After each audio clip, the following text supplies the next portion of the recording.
Hello, hi అండి. Welcome back to my channel. నాకు తెలిసిన మరికొన్ని చిట్కాలను మీ అందరి కోసం షేర్ చేస్తున్నాను.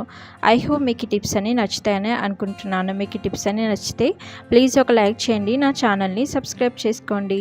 ఫస్ట్ టిప్ వచ్చేసి, మన ఇంట్లో పెద్ద పిల్లలు ఉన్నప్పుడు చిన్న పిల్లల కోసం వాళ్ళ బుక్స్ని మనము దాచిపెడుతూ ఉంటాం కదండి. నెక్స్ట్ ఇయర్కి వాళ్ళకి ఉపయోగపడుతుంది అని. ఇలా మనం కొన్ని బుక్స్ని దాచిపెట్టినప్పుడు వాటిలో నుంచి ఒకలాంటి బ్యాడ్ స్మెల్ వస్తుంది, లేకపోతే అందులో నుంచి పురుగులు బయటికి వస్తూ ఉంటాయి. అందులో నుంచి ఇలాంటి స్మెల్ రాకుండా ఉండాలి అంటే, ఎలాంటి పురుగులు చేరకుండా ఉండాలి అంటే, ఇలా నేను చూపించిన విధంగా బుక్స్ని స్టోర్ చేసుకోండి. బుక్స్ చాలా రోజుల వరకు పాడవకుండా ఉంటాయి. ఈ విధంగా స్టోర్ చేసుకోండి. మన ఇంట్లో ఏదో ఒక ట్యాబ్లెట్స్, ఎక్స్పైరీ అయిపోయిన ట్యాబ్లెట్స్ ఉంటాయి కదండి. ఆ ట్యాబ్లెట్స్ని తీసుకొని ఇలా ఏదైనా ఒక ట్యాబ్లెట్ని తీసుకొని ఇలా తీసుకున్న తర్వాత దాన్ని 2 ముక్కలుగా చేసుకోండి. మీరు పెద్ద ముక్కలు అయినా ఉపయోగించుకోవచ్చు. కాకపోతే ఇక్కడ నేను ట్యాబ్లెట్ని 2గా చేసుకున్నాను. ఒకటి ఒక పేజ్లో, ఒకటి ఇంకో పేజ్లో పెట్టాను. ఇలా పెట్టుకొని బుక్స్ని స్టోర్ చేసుకుంటే బుక్స్లో నుంచి ఎలాంటి పురుగులు, ఎలాంటి బ్యాడ్ స్మెల్ రాకుండా ఉంటాయి.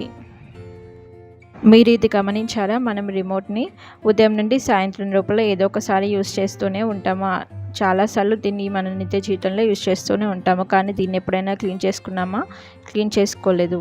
మనము వాటర్తో దీన్ని క్లీన్ చేయలేము. మరి ఎలా క్లీన్ చేసుకోవాలి? ఈ రిమోట్ని ఈ విధంగా క్లీన్ చేసుకోండి. చాలా సింపుల్గా. మనందరి ఇంట్లో వెనిగర్ ఉంటుంది కదండి. ఆ వెనిగర్ని తీసుకొని దీన్ని ఇప్పుడు కాటన్ పైన అప్లై చేసుకోండి. ఇలా అప్లై చేసుకున్న తర్వాత ఈ కాటన్ని సిజర్తో పట్టుకొని ఇప్పుడు ఈ సిజర్తో ఈ రిమోట్ని అంతటిని కాటన్తో క్లీన్ చేసుకోండి. ఈ విధంగా మనం రిమోట్ని చాలా ఈజీగా క్లీన్ చేసుకోవచ్చు. చూస్తున్నారు కదా, ఈ విధంగా క్లీన్ చేసుకోండి. ఇలా క్లీన్ చేసుకుంటే దాంట్లో ఉండే బ్యాక్టీరియా అంతా చనిపోతుంది. రిమోట్ కూడా చాలా క్లీన్గా, నీట్గా అవుతుంది. ఈ విధంగా మనం రిమోట్ని నెలకి ఒకసారైనా ఈ విధంగా క్లీన్ చేసుకోండి. ఇంట్లో చిన్నపిల్లలు ఉన్నప్పుడు వాళ్ళు రిమోట్ని పట్టుకొని ఆడుతూ ఉంటారు. తర్వాత అదే చేతులను నోట్లో పెట్టుకుంటూ ఉంటారు. ఆ విధంగా వాళ్ళు జబ్బు పడుతూ ఉంటారు. అలా కాకుండా రిమోట్ని ఇలా క్లీన్ చేసుకోండి. ఇలా క్లీన్ చేసుకుంటే దాంట్లో ఉండే ఎలాంటి బ్యాక్టీరియా అయినా చనిపోతుంది. ఈ విధంగా రిమోట్ని చాలా ఈజీగా వాటర్ యూజ్ చేయకుండా మన రిమోట్ని చాలా ఈజీగా క్లీన్ చేసుకోవచ్చు ఈ వెనిగర్ని యూజ్ చేసుకొని. ఐ హోప్ మీకు ఈ టిప్ నచ్చిందని అనుకుంటున్నాను. మనం ఏదో ఒకసారి బట్టలు కట్ చేసే సీజర్ని యూజ్ చేసుకొని మళ్ళీ తిరిగి మామూలుగా దీన్ని స్టోర్ చేస్తూ ఉంటాము. అలా స్టోర్ చేసినప్పుడు ఇది తుప్పు పట్టి పాడైపోతూ ఉంటుంది. అలా కాకుండా ఈ విధంగా స్టోర్ చేసుకోండి. ఏదైనా ఒక పేపర్ని తీసుకొని ఆ పేపర్ని ఇలా నేను చూపించిన విధంగా కోన్ షేప్లోకి చేసుకోండి. ఇలా పేపర్ని అంతటిని చుట్టుకొని ఒక కోన్ లాగా చేసుకోండి.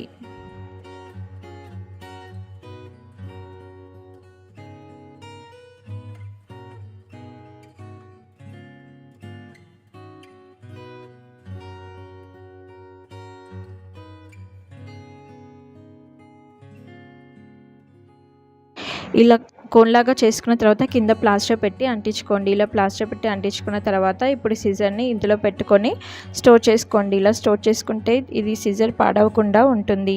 ఈ విధంగా మనం సిజర్ని బయట పెట్టకుండా ఇందులో పెట్టుకొని స్టోర్ చేసుకుంటే దానికి ఎలాంటి తుప్పు పట్టకుండా ఉంటుంది. ఐ హోప్ మీకు ఈ టిప్ నచ్చిందని అనుకుంటున్నాను. మీకు ఈ టిప్ నచ్చితే ప్లీజ్ ఒక లైక్ చేయండి. కొన్ని సరుకులు ఇలా కవర్లో మిగిలిపోయినప్పుడు ఎలా స్టోర్ చేసుకోవాలో అర్థం అవ్వదు. మన ఇంట్లో రబ్బర్ బ్యాండ్లు, క్లిప్పులు లేనప్పుడు ఆ కవర్కి ఉన్న కవర్తోనే మనం దీన్ని ఈజీగా కవర్ చేసుకోవచ్చు. ఫస్ట్ పైన ఓపెనింగ్ ఉన్న కవర్ని ఈ విధంగా నేను చూపించిన విధంగా సిజర్తో కట్ చేసుకోండి. ఇలా కట్ చేసుకున్న తర్వాత ఆ కవర్ పీస్ని యూజ్ చేసుకొని దీన్ని ఏ విధంగా క్లోజ్ చేసుకోవాలో కవర్ని చూపిస్తాను చూడండి. ఫస్ట్ బ్యాగ్ని తీసుకొని దాన్ని మంచిగా మడత పెట్టుకోండి. ఇలా మడత పెట్టుకున్న తర్వాత ఇప్పుడు మనం ముందుగా కట్ చేసి పక్కన పెట్టుకున్న కవర్ పీస్ ఉంది కదండి. ఆ కవర్ పీస్ని తీసుకొని ఇప్పుడు దానికి ఈ విధంగా వేసుకోండి. ఇలా నేను చూపించిన విధంగా వేసుకోండి. ఈ విధంగా మన ఇంట్లో క్లిప్పులు, రబ్బర్ బ్యాండ్లు లేనప్పుడు ఆ కవర్తోనే మనము ఇలా రబ్బర్ బ్యాండ్ లాగా యూజ్ చేసుకోవచ్చు. ఇందులో నుంచి ఎలాంటి సరుకులు బయటకు రాకుండా ఉంటాయి, ఎలాంటి పురుగులు లోపల చేరకుండా ఉంటాయి. ఐ హోప్ మీకు ఈ ట్రిక్ నచ్చిందని అనుకుంటున్నాను. మీకు ఈ ట్రిక్ నచ్చితే ప్లీజ్ ఒక లైక్ చేయండి. దోశ పెనము మనం ఎన్నిసార్లు క్లీన్ చేసినా అది చాలా జిడ్డుగానే ఉంటుంది. ఈ జిడ్డు పోవాలి అంటే ఇలా నేను చూపించిన విధంగా దీన్ని క్లీన్ చేసుకోండి. దీని మీద కొద్దిగా ఉప్పును వేసుకోండి. ఇలా ఉప్పును వేసుకున్న తర్వాత ఇప్పుడు దీన్ని స్క్రబ్బర్తో క్లీన్ చేసుకోండి. కొద్దిగా వాటర్ పోసి స్క్రబ్బర్తో క్లీన్ చేసుకోండి. ఇలా క్లీన్ చేసుకుంటే వీటికి ఉన్న జిడ్డంతా పోతుంది. ఈ విధంగా స్క్రబ్బర్తో లైట్గా ఇలా క్లీన్ చేసుకోండి. ఇలా ఉప్పు అంతా ఆ జిడ్డుదనాన్ని అంతా స్క్రబ్ చేస్తుంది. ఈ విధంగా మనము దోస పెనాన్ని చాలా ఈజీగా క్లీన్ చేసుకోవచ్చు. ఈ విధంగా ఒక 5 నిమిషాలు ఇలా క్లీన్ చేసుకున్న తర్వాత వాష్ చేసి చూపిస్తాను చూడండి. దోస పెనం ఎంత నీట్గా క్లీన్ అయిపోతుందో. మీకు ఈ ట్రిక్ నచ్చితే ప్లీజ్ ఒక లైక్ చేయండి. నా ఛానల్ని సబ్స్క్రైబ్ చేసుకోండి. పక్కనే ఉన్న బెల్ ఐకాన్ని ప్రెస్ చేయండి. మనం వాటర్ తాగేసిన తర్వాత బాటిల్ని వేస్ట్ అని పడేస్తూ ఉంటాం. అలా పడేయకుండా దీన్ని కూడా మనం అనేక విధాలుగా యూజ్ చేసుకోవచ్చు మన లైఫ్లో. ఇప్పుడు ఫస్ట్ దీనికి ఉన్న కవర్ని కట్ చేసుకొని కవర్ని తీసేసుకోండి. ఇలా కవర్ అంతటిని తీసేసుకున్న తర్వాత ఇప్పుడు ఈ బాటిల్ని ఏ విధంగా యూజ్ చేసుకోవాలో చూపిస్తాను చూడండి. ఏదైనా ఒక నైఫ్ని వేడి చేసి ఆ నైఫ్తో ఈ బాటిల్కి ఇలా పై భాగాన కొద్దిగా ఘాటు పెట్టుకోండి. ఘాటు పెట్టుకున్న తర్వాత ఇప్పుడు ఈ బాటిల్ని ఈ విధంగా యూజ్ చేసుకోండి. మనందరి ఇంట్లో కాయిన్స్ ఉంటాయి కదండి. చిల్లర డబ్బులు వచ్చినప్పుడు మనం చిల్లర డబ్బుల్ని అక్కడిక్కడ పెట్టేస్తూ ఉంటాం. అలా పెట్టేయకుండా ఇలా బాటిల్లో ఈ హోల్లో నుంచి ఈ ఘాటు లోపల నుంచి మనం కాయిన్స్ని లోపల వేసుకుంటే కాయిన్స్ బాటిల్ లోపల ఉంటాయి. ఈ విధంగా మన చిన్న పిల్లలకి కూడా కాయిన్స్ని స్టోర్ చేసే అలవాటుని చేయొచ్చు. ఈ విధంగా మన ఇంట్లో గల్లగురిగి లేనప్పుడు ఈ విధంగా బాటిల్ని ఒక గల్లగురిగిలాగా యూజ్ చేసుకోవచ్చు. ఐ హోప్ మీకు ఈ ట్రిక్ నచ్చిందని అనుకుంటున్నాను. మనం కిచెన్లో మన అవసరానికి తగ్గట్లు మిక్సీని ముందుకి వెనక్కి కదుపుతూ ఉంటాం కదండి. ఒకసారి కదిపినప్పుడు ఒకలాంటి బర్మని సౌండ్ వస్తుంది, లేకపోతే అది ముందుకి వెనక్కి అంత ఈజీగా జరగదు. అలాంటప్పుడు ఇలా నేను చూపించిన విధంగా చేయండి. మిక్సీ చాలా ఈజీగా కదులుతుంది. ఇలాంటి క్యాప్స్ని తీసుకొని ఈ క్యాప్స్ని ఈ విధంగా 4 స్టాండ్ల కింద ఈ విధంగా పెట్టుకోండి. ఒక్కొక్క స్టాండ్ కింద ఒక్కొక్క క్యాప్ని పెట్టుకోండి. ఇలా పెట్టుకున్న తర్వాత మనం మిక్సీని జరిపితే మిక్సీ చాలా ఈజీగా జరుగుతుంది. అలాగే మన కిచెన్ కౌంటర్ని క్లీన్ చేసుకునేటప్పుడు కూడా నీళ్లు దాని కింద నుంచి చాలా ఈజీగా పోతాయి. చూస్తున్నారు కదా, ఈ విధంగా 4 స్టాండ్ల కింద 4 మూతల్ని పెట్టుకోండి. ఇలా పెట్టుకున్న తర్వాత చూపిస్తున్నాను చూడండి. మిక్సీ చాలా ఈజీగా కదులుతుంది. ఈ విధంగా మనం మిక్సీని చాలా ఈజీగా మూవ్ చేసుకోవచ్చు. ఇలా వేస్ట్ అని క్యాప్స్ని పడేయకుండా క్యాప్స్తో ఇలా మనం రీయూజ్ చేసుకోవచ్చు.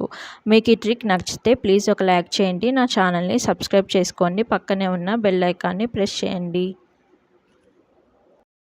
చాలాసార్లు షర్ట్కి ఉన్న కాలర్లు పాడైపోతూ ఉంటాయి. మనం మామూలుగా బ్రష్ పెట్టి బరబర రుద్దేస్తూ ఉంటాము. అలా బ్రష్ పెట్టి రుద్దడం వల్ల కాలర్లు తొందరగా పాడైపోతూ ఉంటాయి. అలా కాకుండా కాలర్ని ఈసారి బట్టలని షర్ట్లని క్లీన్ చేసేటప్పుడు ఈసారి ఈ విధంగా క్లీన్ చేసుకోండి. కాలర్కున్న మురికి తొందరగా పోతుంది. కాలర్లు కూడా తొందరగా పాడవు. ఏదైనా పాత బ్రష్ని తీసుకొని ఆ పాత బ్రష్కి కొద్దిగా కోల్గేట్ని అప్లై చేసుకోండి. ఇలా అప్లై చేసుకున్న తర్వాత ఇప్పుడు ఈ బ్రష్తో ఈ కాలర్ని ఈ విధంగా రుద్దుకోండి. ఇలా రుద్దుకోవడం వల్ల వాటికున్న మురికి తొందరగా పోతుంది.